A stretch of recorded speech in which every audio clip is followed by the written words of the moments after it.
What I want you got might be hard to handle, like a flame that burns the candle, and how to feel the flame.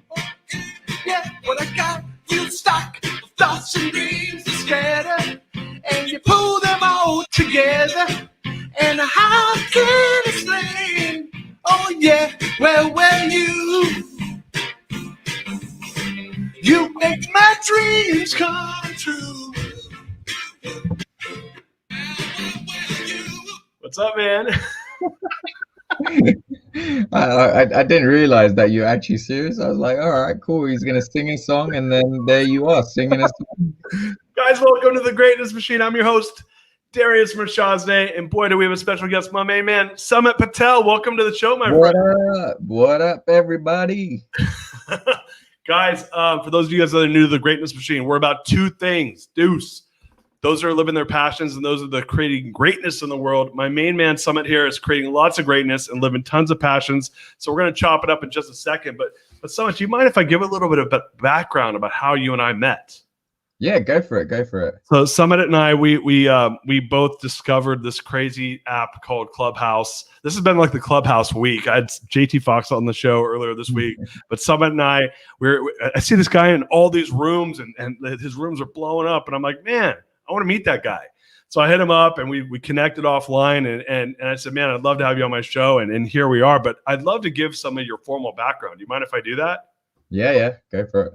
Guys, Samit is the crowdsourcing expert. He runs an agency that helps businesses bring products to market, and he uses sales channels like Kickstarter, Indiegogo, Crowdcube, Seeders, and Amazon to deliver huge sales volumes for new products. He's created a proven system called TLFES. We're going to be diving into that, and it's delivered over $43 million in multiple different industries, and it's created and used by everyday brands, and is one that he teaches worldwide. He's a speaker. He blows it up on Clubhouse. Has some of the best rooms. You guys got to check him out. I'm sure he's on a bunch of other platforms too. But man, you are a busy guy, my friend. Yeah, I was excited because I think we started around the same time on Clubhouse, and you were like, hey, I've got this podcast. You should jump on it. And then I was like, all right, cool, thinking it would be like tomorrow or something, like the next day. And your team was like, nah, it's fully booked out until all the way in this time. So I'm just glad that we were able to get together, and really, I'm excited to just talk because it's very different. We've been talking on an audio app, we've jumped on a call together, but now we're doing a podcast together. So, I'm excited to put faces and, re-see your face, and let's get down to it. Definitely, brother. So what did you get on? I got on January 1st. When did you get on Clubhouse? So I joined December 22nd. So I literally went, I finally got invited in because there was like this huge big thing. Everyone was like, oh, I've joined Clubhouse and there's limited invite only. So I thought, I want to see who's on them. People are like, oh yeah, these huge celebrities on there. So I thought, let me just go in and see what's happening. I finally managed to get on, and I jumped on, and it was like very small. I think there's like very few rooms when I first got there, and I thought to myself, you know what? Let me try and create my own room and see what happens. I created a room, had like one or two people jump in. I was like, what's up? And I was like, oh yeah, I don't really know how this all works out. And then I was like telling my brother, yeah, we should jump on this and we should do some rooms. And he was like, nah, I'm a bit too busy. And I kept it, that was really my discovery phase, just going from room to room, looking, and there were very small rooms at this time, but I was like, I just want to see everything that's going on. And then obviously it was Christmas, but a lot of people stayed on during that Christmas period, and I literally logged off and didn't log back on until like January or second week of January. And that's when really I decided to double down on Clubhouse, because I was like, look, I've done amazing things. I'm an amazing person, and I should be running rooms. I should be involved in these conversations of powerful people in the business community. And I thought to myself, this is really in line with my goal, and my goal is to inspire 1 million people. I used to do that off stage. I used to get up on stage and would be like, hey, my name's Samit Patel. You know, this is how you launch your business to the market. This is how you change your life. And then people, I'd get off stage and people be like, wow, you know, Samit, you changed my life. And that's what I love doing. But because of COVID, I couldn't no longer do that. So I ended up focusing more on my business, and you know, I was just grateful that Clubhouse ended up popping up, because now, you know, it's become a really big thing. It goes in waves. I've ended up interviewing major celebrities on there, like Terry Crews, Jay Shetty, co-founder of Netflix. Last night we did John Ashroff from The Secret. We've done so many other people, you know, and we've got amazing interviews and celebrities lined up that we're interviewing on Clubhouse. So yeah, really excited to see where it goes. And I think that the only probably downside about Clubhouse is that you're spending a lot of time content creating, but it's not evergreen, right? Like you're creating a podcast. You've got this podcast, you're recording it, you're shooting it out to different channels. But you know, like your efforts probably worthwhile, because people are come back to this interview and you're gonna get credit for it. Whereas Clubhouse, you're sitting there preparing content every single day, and it gets tiring because you're getting, you know, X amount of people in your room, but it's not evergreen. So your efforts are really, you know, and I'm all about, you know, making sure if I do something, then it's going to have long lasting benefits. And that's the biggest problem I see with Clubhouse right now. Yeah. And so, well, and probably the biggest benefit inversely is you're connecting with people that if I had told you in December, you'd be interviewing those people like 2 months later, 3 months later, you'd have been like, really?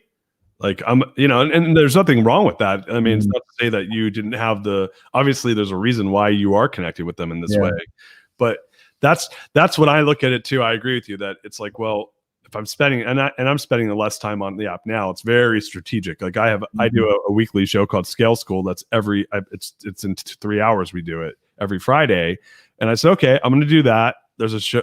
I was just in a room that I do every Friday morning. And then I pop on every now and again, and I'll come into your guys' room, or I'll come into JT's room or something. And you guys have built up essentially these platforms and rooms that people are followers of now. And so I go, okay, I spent my time building currency on there where I can go on and I know I'll get pulled up and I get to have a worthwhile conversation. But to your point, it's like, all right, well, how many hours of my week is that really worth? Yeah. It's of question, right? The other side of it though is, man, I've never met a platform where I could get connected so quickly to people that I either A, respect, or B, wanted to get connected to in such a I guess efficient manner. So it'll be interesting to see, like, what do you think about when you look at, like, Twitter has Twitter rooms now, and I know, you know, Mario's in there a bunch, and a bunch of other people are starting to explore there. My guess is the other platforms are going to copycat the Facebooks or the Clubhouses of the world. What are your thoughts on that type of a dilution of platform? Yeah, I think everyone's going to end up doing it in some form or the other.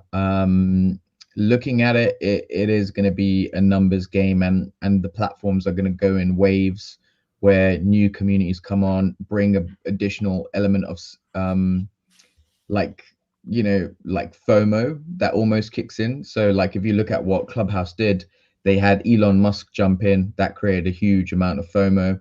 He went away. Then Justin Bieber sort of came on again, huge amount of FOMO.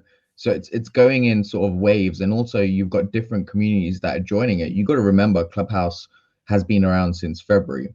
Right. Initially, it was just the tech community that joined it, you know, startups, investors, all these people joined it. And then the platform sort of died down because, you know, VCs, tech people realized that actually we can't just spend all our lives on here. And if you look at the initial people who are recommended that you follow, it's these people. And, you know, really the app should be recommending people who are active on the platform, because that way they're constantly seeing their content and they're pushed to actually, and it also adds incentive to the creators, right? Like if you're promoted on the front page and people are, you know, it's like, okay, what are the best shows or what are the trending shows? That should be what people see when they sign up to a platform, not people who are no longer engaged with the platform. So you're forced to follow 47 people, I think, but none of these people are hardly active on the platform, whereas it should be switched to people that are active.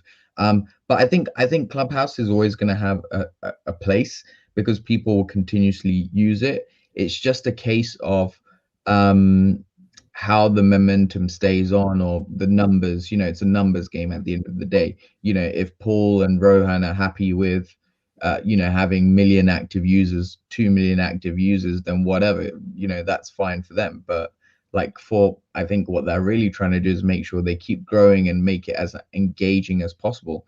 And at the moment, I you know, for content creators, I don't see that, unless if they add a form of recordings where you can record your content and then someone clicks on my name, Samit, they can see all the past shows I've done, and you know, it's evergreen that way. And again, they'll have to do some recommendation, but I think it's very interesting. I think all of these platforms will just be for different people. Like Clubhouse was great because everyone started from zero, right?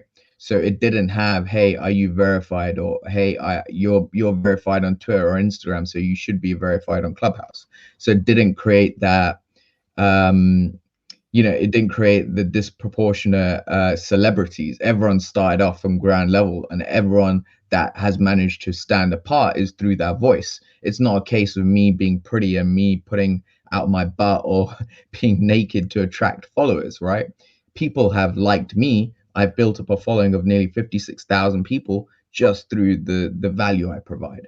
And that's the power of it. And I feel like, you know, Clubhouse, like if they stick to that rather than what they've done right now, which is promote, you know, people that are the VCs or people that have invested in them, and it's created this hierarchy. You know, you've got the 3 million followers, and these people are hardly on the app. So, you know, people aren't really following them because of their voice, they're following them because they're recommended. Whereas the people that are building up their audiences, the people like myself, people like JT, who's entertaining as hell. You can say whatever you like about JT, but he's entertaining. Oh, I love him. I love him. I will go into his room and he'll have Grant Cardone, he'll have John Legere, and it's just, they're just bantering back and forth with each other. And that's entertainment, right? Like, he is entertainment. Like, if the whole point of the app is to provide entertainment, then he's the guy that you should double down on, not someone who's not active on it. But I think Twitter is going to have its own place. You know, it's going to be those people who can't be bothered to build up their following on Clubhouse. It's going to be those who are verified already, and they're like, oh, you know, I'm already verified. I've already got some followings. Boop. And Instagram as well. As soon as Instagram does the same thing, you know, it's and these people will just keep growing in clout because they've gamified the system. You know, a lot of these expose rooms that we do, we went into how Instagram accounts are all pretty much fake and how people get verification, and you know, it's just paying people at Instagram. Like, so there's nothing really authentic that's going on, you know. Whereas this is the one app that is authentic, and you're growing your followers with that live connection. So that's why I loved Clubhouse. Yeah, it's funny. Like, well, and let me ask you a question, because I one of the reasons why I'm on it, well, I'm on it less because being on an app 10 hours a day is fucking crazy.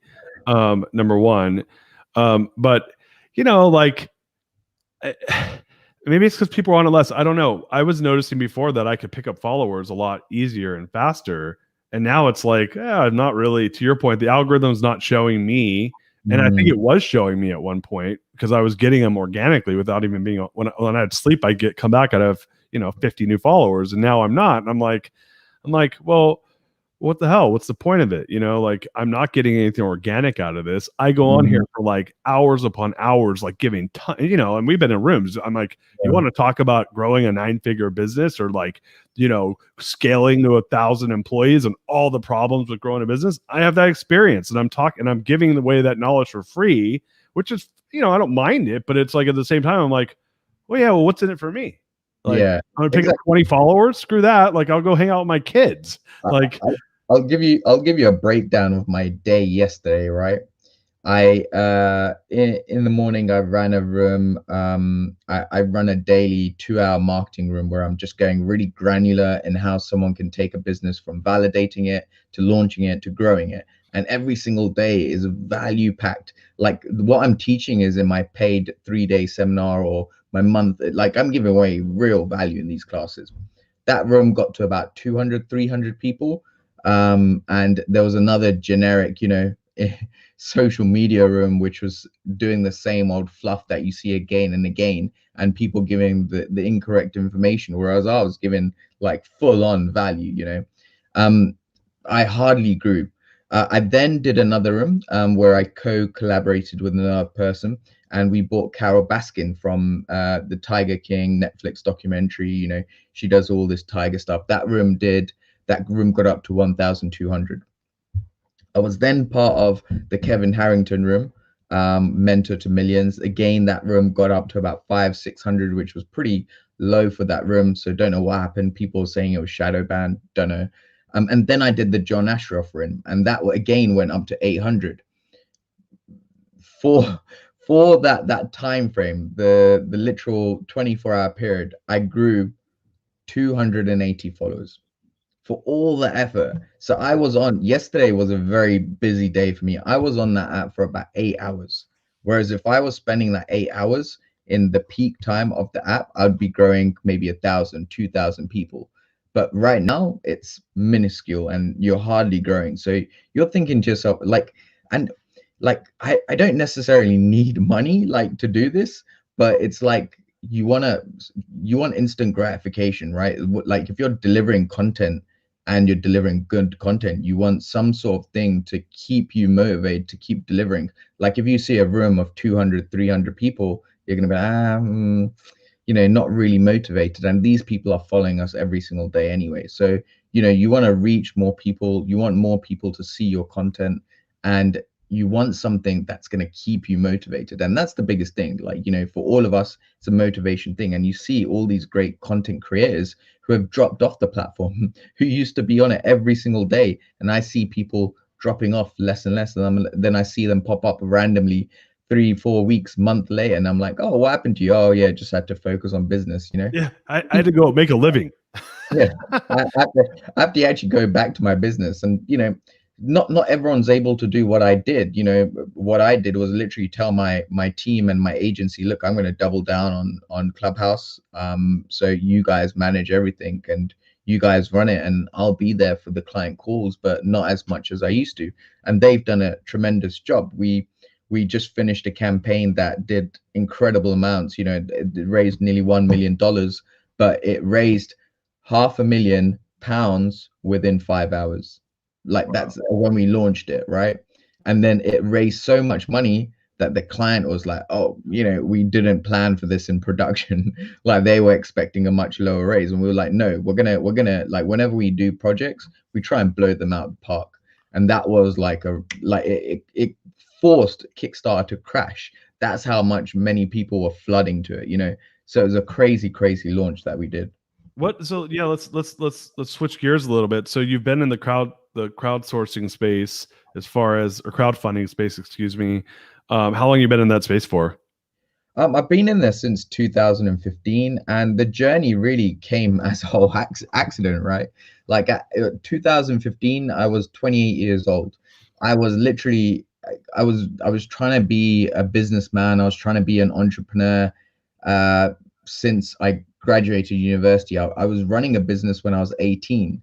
I was running a nightclub promotion down in London as a way to survive. I was making nearly $1,000 a week.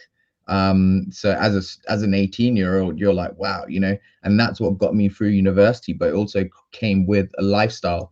I'd be drinking late. I'd turn into, people would call me the vampire, because I'd literally be out only at nighttime. They wouldn't see me in lectures. I nearly flunked out of university because, they were like, hey, you've done none of the coursework. We've never seen you in lectures. And literally there's a time frame where over Christmas, they gave me an impossible task. And it was like, all the work that you missed through all your lectures, you need to do it. And I said, look, give me one chance and I'll do whatever you need me to do. And they literally gave me 1 week to complete all this work. and I literally managed to do it. But like they weren't interested, you know, they really wanted to kick me out. They were like, you know, this guy's not coming in. And then like one teacher actually kept me on because he was like, he believed, like, he was like, look, you know, he's studying business at university and he's applying business in real life, right? Like what if he's not doing this coursework? Like, let's give him at least a chance. But the other teachers were like, no, you know what, we want to get rid of him, because they used to see, whenever I used to walk into a class, that, you know, people would instantly be like, oh look, it's Samit, you know, and it would disrupt the classes and things like that. But that's where really my journey into becoming a businessman, entrepreneur, came. I started doing launches even without really realizing it. And then when I graduated in 2009, I was 22 years old. I thought to myself, you know, and my ego took over because I was like, I'm making $1,000 a week, you know, running these events. And now I'm expected to go into a job that's going to pay me $5, $10 an hour. I'm like, that's insane. Like, why would I do that? So, and I was thinking, you know, business is easy. Like, I've already cracked the code. I know everything. And I literally went into that mindset. Like, you know, you see Elric in Silicon Valley in that startup show where he's like, you know, I'm gonna put my balls on the table. Like, I felt like that, you know, I'd be like, bong, here's my balls, you know, like, invest in me, or I'm gonna be the next Elon Musk before he was really Elon Musk. I was thinking to myself like that, and I was like, you know, it was crazy. But 22 to 28 years old, I went through multiple businesses. I started a travel company aimed at student travel. I did hair, and I was working in hair and beauty, doing women's hair extensions, running a salon. I knew nothing about hair. I was doing really crazy stuff. You know, when you're young and you're just like, let me try to. I was doing affiliate marketing. I was using Black Hat World. I was using all types of crazy stuff to just make some money and try and prove that, okay, you know what, it's not just me. And then I kept blaming everyone around me. I was like, you know what, I didn't survive. I didn't make that business work because I had no money. I didn't make that business work because that person was terrible. But in retrospect, I should have just gone, actually, I was terrible at that business, you know. And 28 years old, it took a random accident to happen to my brother, which was life-threatening. He was in a coma for me to really turn my life around. I was 28 years old as an Indian child. You know, your parents are like, you should have been a doctor, you should have been a lawyer, you should have been one of these things. And I was like, and you know, they saw me 28 years old, no girlfriend, no job, no car, living at home, as a complete failure. And the point for me that really that point hit home to me was when my brother went abroad with his friends. He got into that critical situation where, you know, he could have lost his life, and I had to go to my parents, look, I need to borrow money for a flight. And that's when it hit me, when I was asking them, look, I need to borrow money to get on a flight. And they're like, what the hell have you been doing, you know? And you know, it should have hit me much earlier. It should have hit me much earlier, when my friends were always meeting up on a Friday, going for a drink, or they'd be going on holidays, and I'd have to make some lame excuse. And to them, you know, they were like, what's this guy doing? You know, he must be making money. Like, but in actual fact, I was broke as hell for the 22 to 28. And that's what happens to a lot of entrepreneurs, you know. And some of them just never quit. Like, you end up never, like, because you're trained on online to never quit. But in actual fact, sometimes you do need a reset, because it is about your mind. If you're in that space where you're just completely broke, you're thinking broke, and you're not able to think as a business person, you're tied into emotion a lot. Every decision you're making is about, okay, look, you know, like, why, rather than pay a website designer, I'm going to go sit there and learn coding, or I'm going to go sit there and learn designing, which is the bad move, which isn't the right move. You know, you should value your time, and you only start valuing your time when you make money. So it's a big conundrum. Yeah. That's crazy, man. And so, so let me ask you a question. When you hit rock bottom, it sounds like, when this thing happened with your brother, what do your parents do for a living, by the way? So my dad got made redundant long time ago, from his job. He used to work as a salesperson in like selling carpets, and then my mum worked at the supermarket as a checkout person. So your parents were your parents immigrants to the UK? Yeah, they were immigrants to the UK. They started a shop way before my time, but they had to shut it down because of racism in the UK. Racism growing up was a big thing. Being an Indian child in an area that wasn't really welcoming to people of my kind at that time. And yeah, it was a case of growing up. Family was low income. We didn't have everything that everyone else would. The latest trainers, all of that stuff. But I feel like that's given me. Even now, I'm like that. When it comes to buying cars, people like, "What car do you drive?" I'm like, "I drive a Peugeot." Like a really shitty Peugeot that's broken down, and people look at that and go, "Hey, you've got no money." But like, I'm a simple guy. Like, I've never been about branded clothing. People used to wear Nike, people used to wear Adidas, and for me, I was like, I'm happy. The only thing I love is cartoon tops. So I've got like this one. Yeah. I love cartoon tops, and always when I was young, I was like, I'd love to set up a business that's just selling like cartoon t-shirts and jumpers. That's cool. So maybe I'll do something like that later. But yeah, that was like, that's the only thing I'm interested in. I'm not really interested in spending on fancy things. The big thing I'm big on right now, or I have been after finding success, is experiences. I feel like I'd much rather spend on a lovely holiday, or I'd much rather spend on things that are gonna genuinely bring, something that you can look back on and go, wow, actually I did that.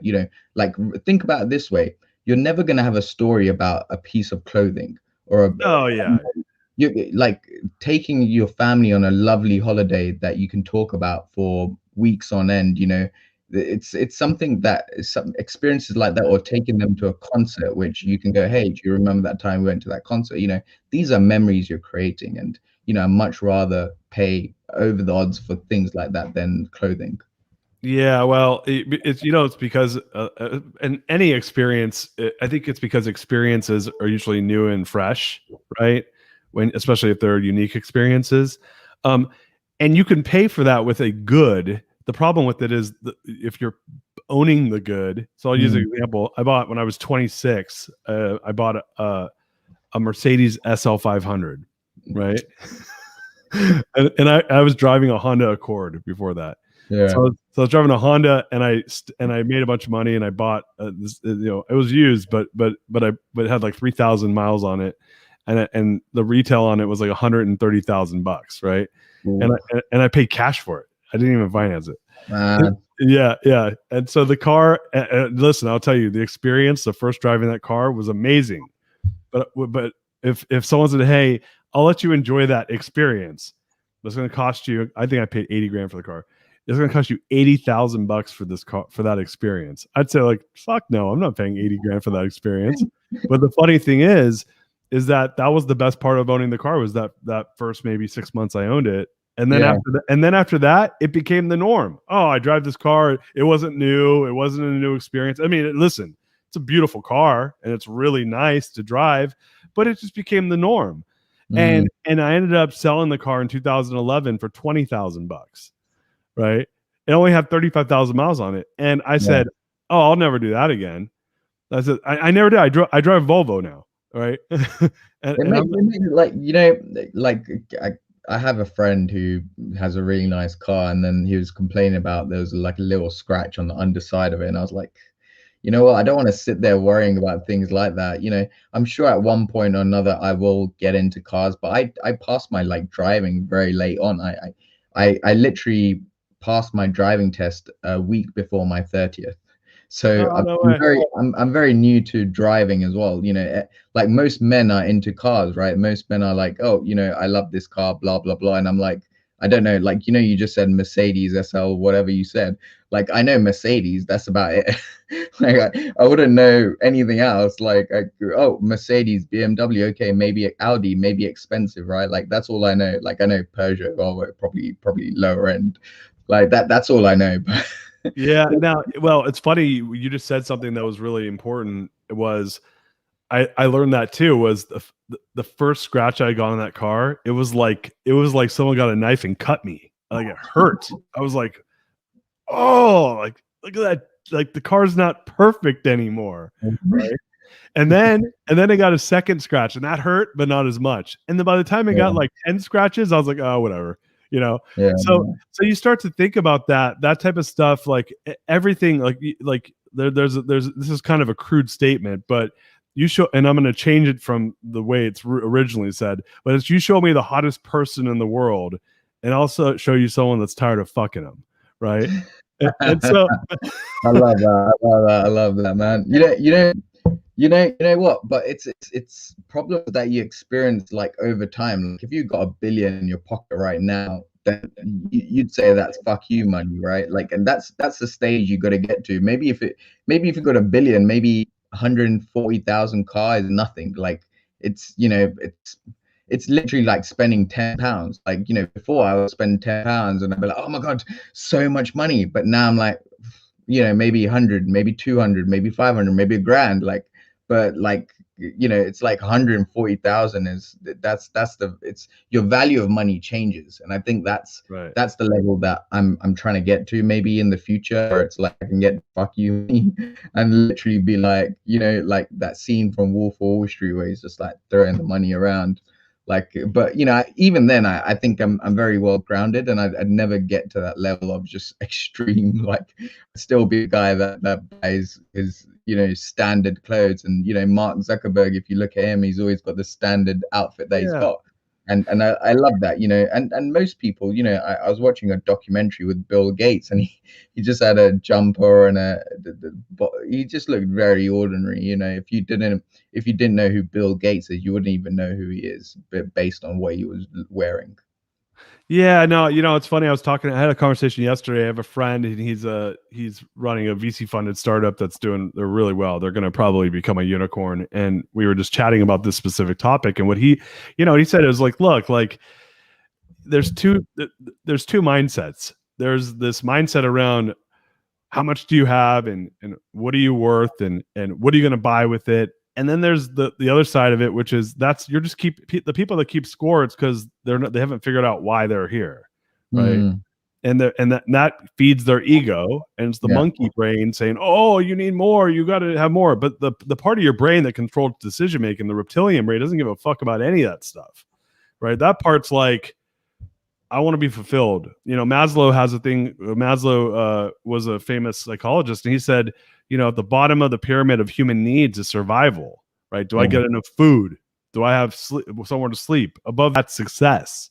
Above that is survival, or excuse me, is self-actualization. Why am I meant to put on this earth? What am I here to do? And that's when, you know, and you see that with people. Some people, they never get past success. They just want to sit there because they don't know why they're here, or they are not comfortable with why they're here. So they say, it scares them to get honest about that. So they just stay in I need more. What's your number? More. And I'm like, really? I have lots of friends that have said that to me. And I look at that, I go, well, at some point though, you don't get anything more out of it. Like I have a buddy of mine. He's a Pakistani guy, and he's very successful. He's probably worth, I don't know, 80, 100 million bucks, some big number, right? And he said, you know, my dad, and by the way, he's a doctor. He made his money in real estate though, which is kind of funny, right? It's like he works his ass off to become a doctor, and then makes money buying real estate. You spent way more time becoming a doctor than you did becoming a real estate guy. Yeah. Right. But you know, typical, like, you know, you said it earlier, I'm half Persian, and it's like every Persian parent wants their kid to become a lawyer or a doctor, or you're a loser, you know? Yeah. And so like, it's this Middle Eastern cultural thing. And he said, you know, my dad told me, and I think his dad was a doctor too. He said every dollar over it, and this number, you could pick whatever number you want it to be, but he said every minute you spend trying to make money, once you make over $50 million, is an hour of your life you'll never get back. You've wasted. Because he's like, there's no, what else can you do? Yeah, maybe buy a jet or something, you know, but there's not a lot. What experiences can you experience past that level that's really where you're willing to trade your time for it, right? Because you can't, there's a finite amount of time. You can't actually create more time. You could create a lot of everything else. You can't create more time. You can't get back. Are you married or do you have children or anything like that? No. Nothing yet. So I'm still, you know, looking to get married next year. Obviously COVID again disrupted plans, but I think it works out. You know, if I was married and had children, I probably wouldn't be able to spend as much time on Clubhouse or everything else. But yeah. The two don't mix. Trust me. I have kids and I'm married and I have children, and I had to have an agreement with my wife for the month of January that I could spend as much time as I want in Clubhouse. But on February 1st, we had to have a conversation again. And she was like, yeah, man, you can't be on Clubhouse that much. My girlfriend just doesn't get it, and I've told her join it, and she goes, "Nah, the amount of time I see you on that, I hate that app, and I'm not even on that app." So it's a trigger. It's a trigger for. So what's the big plans, man? You have the agency. You're obviously have built a significant following on Clubhouse. What's next for you? It's really to take the personal brand to the next level. You know, I'm focused on growing Instagram, focused on growing a lot of the other channels, looking to set up a podcast. It's just about getting it down. I'm speaking to a couple of people about doing joint collaborative podcasts. I think that makes a lot of sense, because I love vibing off people, and you know, I get bored of, you know, I'm great at interviewing people as well, but I feel like it's much better when you can interview people and also have a informal conversation where you're just bantering off each other. And I think, you know, this podcast has been great because it doesn't feel like interview, just feels like two friends are having a conversation and we're just crushing it out, right? And that's the beauty of it. But for me, I wanna you know, reach 1 million people. I want to inspire 1 million people. That's one of my goals. I want to continue to work with the amazing products that we work with, launching them to the market. I want to get involved with maybe a major launch, you know, for people like Samsung. Like that would probably be a dream client of mine because I feel like they can do so much more, you know, on their launches. I'd love to maybe get behind one of these big major companies in the consumer electronic space or consumer product space and do a huge launch, because I've done lots of big launches for lots of different types of products. And you know, that's literally my game. You know, it's like, okay, what can I do? What can I create big noise for? What can I do that's going to be completely different out there? And that's what I'm looking for continuously, right? Looking for that next challenge that will continually provide that sense of excitement for me. And you know, I would have loved to be behind Clubhouse, or love to be behind BitClout, which is like the new one, or anything like that. I think would be a great challenge. I've been brought on a couple of interesting projects and a couple of interesting startups as advisor, and you know, I'll be masterminding behind their launch to the market, and I think that'll be interesting. You know, so I'm always interested in doing things like that, and I think, you know, the next 5 years is it's what I'm going to be doing. And then after 40, you know, I want to focus on family, doing the things that you mentioned. You know, you're not going to be able to get your time back, but I still like. I've been speaking to a lot of mentors, a lot of people who have made success, and they're like, you can't just turn it off. You know, if you've been doing something for 10, 20 years, you can't just turn that light bulb off. You can't just turn that work ethic off.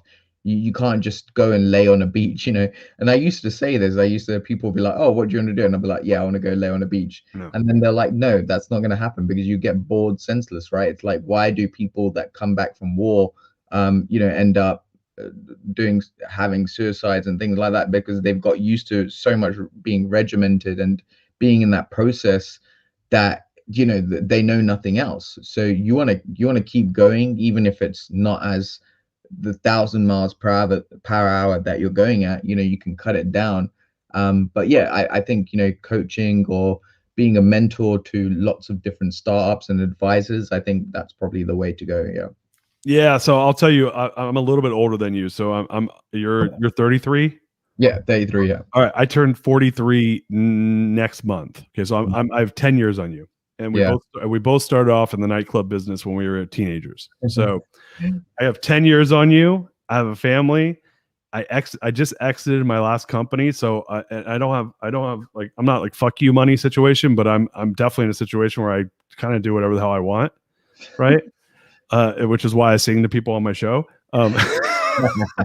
No, but I'll tell you this: it's absolutely correct.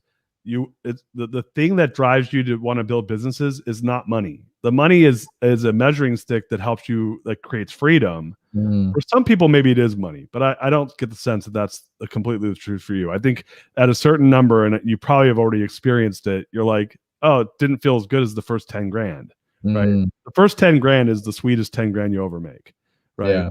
The first $100,000 is the sweetest money you ever make.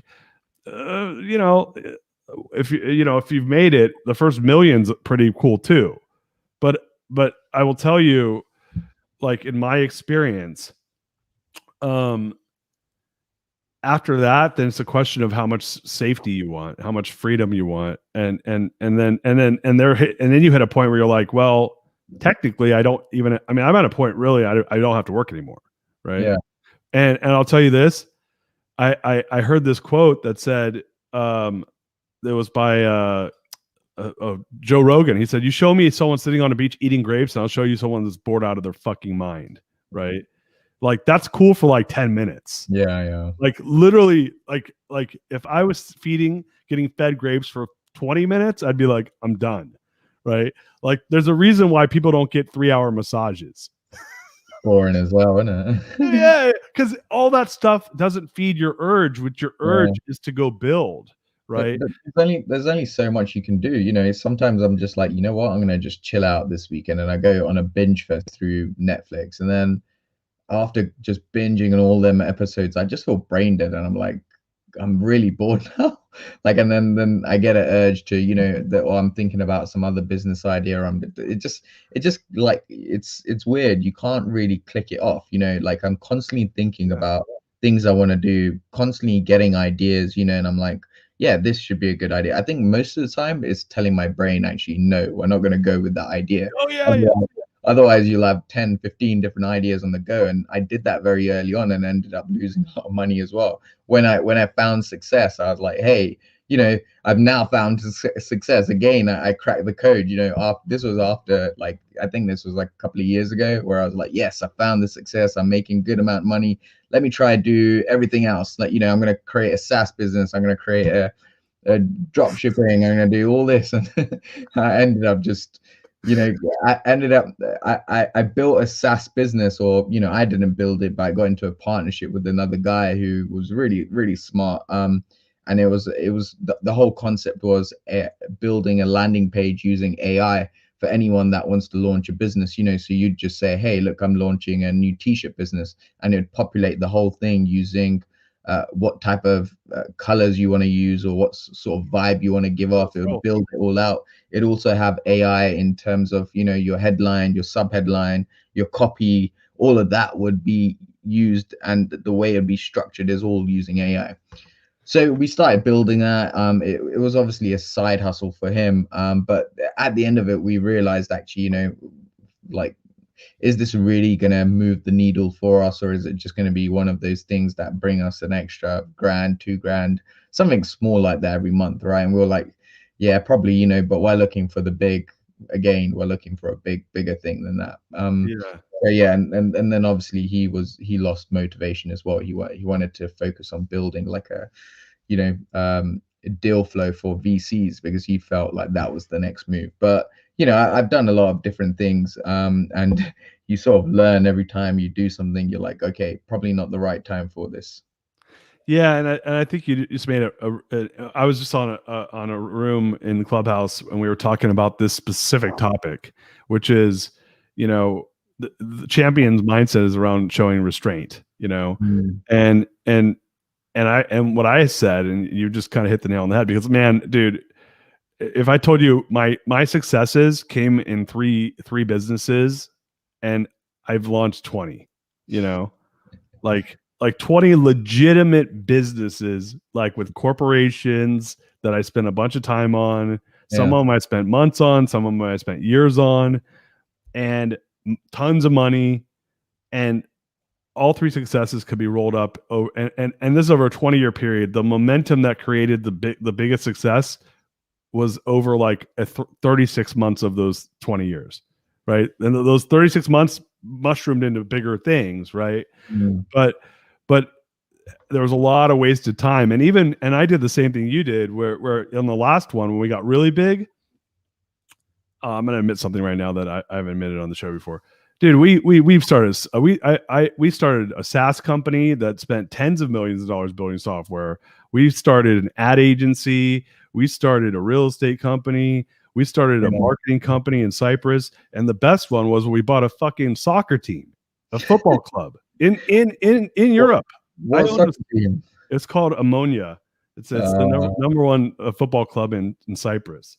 How the hell did you buy a football club? My business partner really wanted. He was from Cyprus, and he really wanted to buy it. They were like the New York Yankees of Cyprus. They were like the number one football. It's like a professional football club. They with a fucking stadium that fit like 15,000 people in it.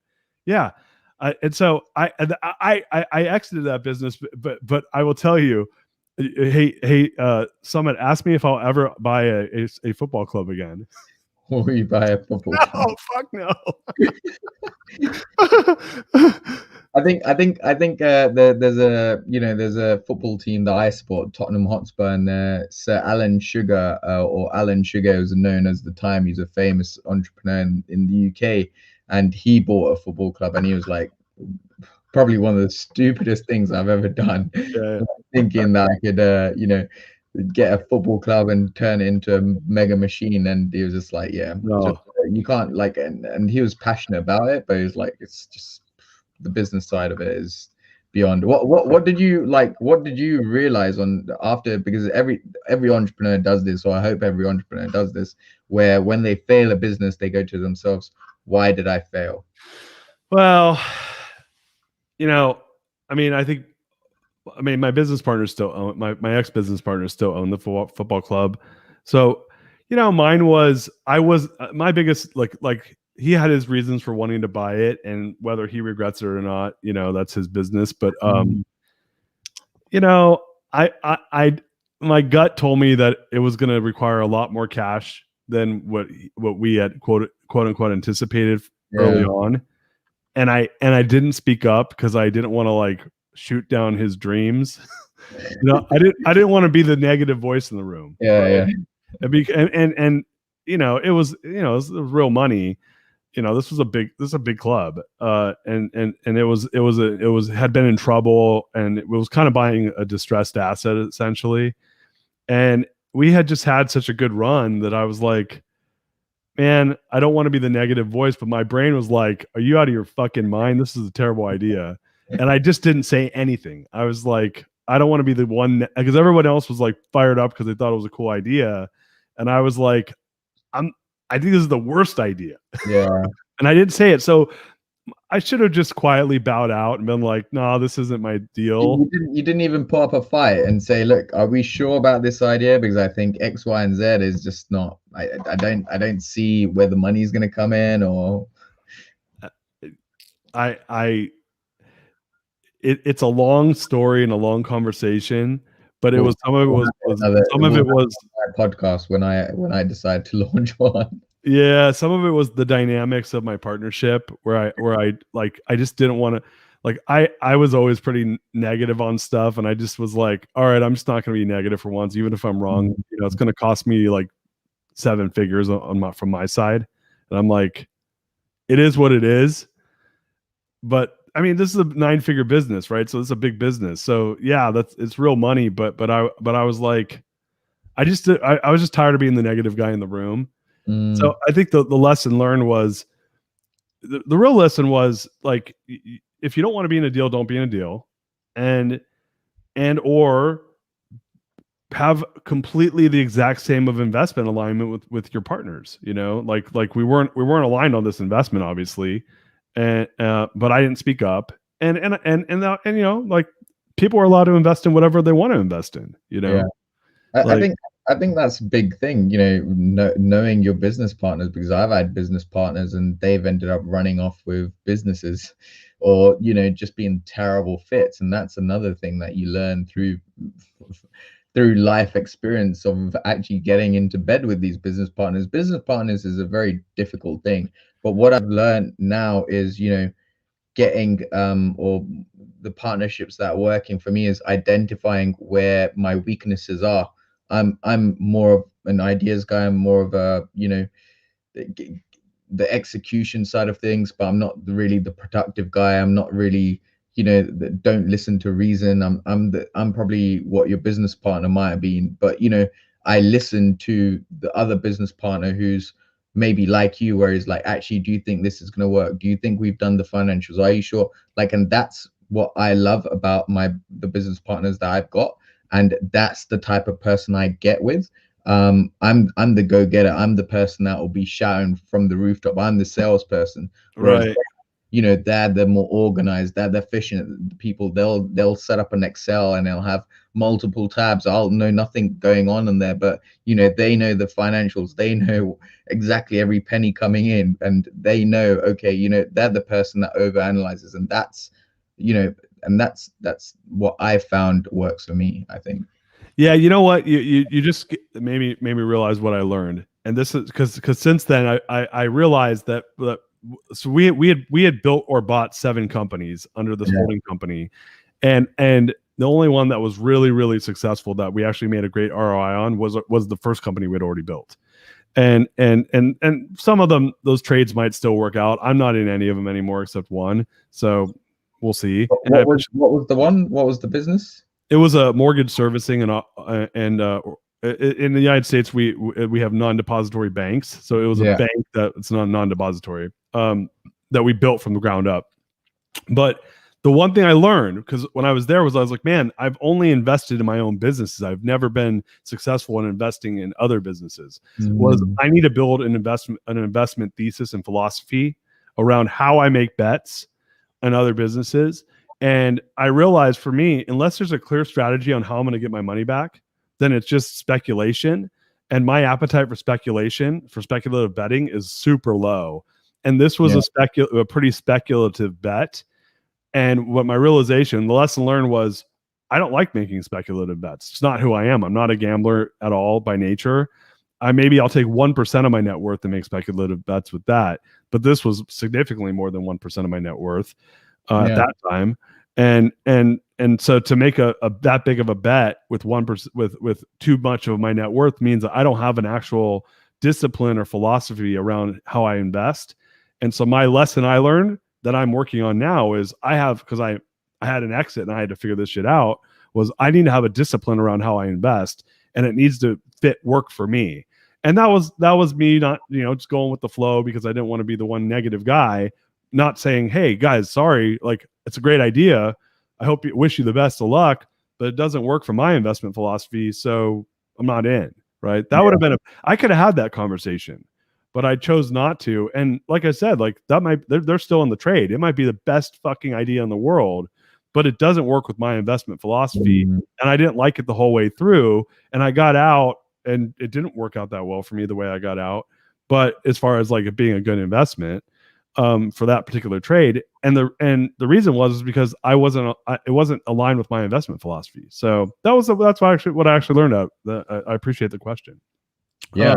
What was your biggest exit? This is turning into Samit Darius interview. Oh yeah.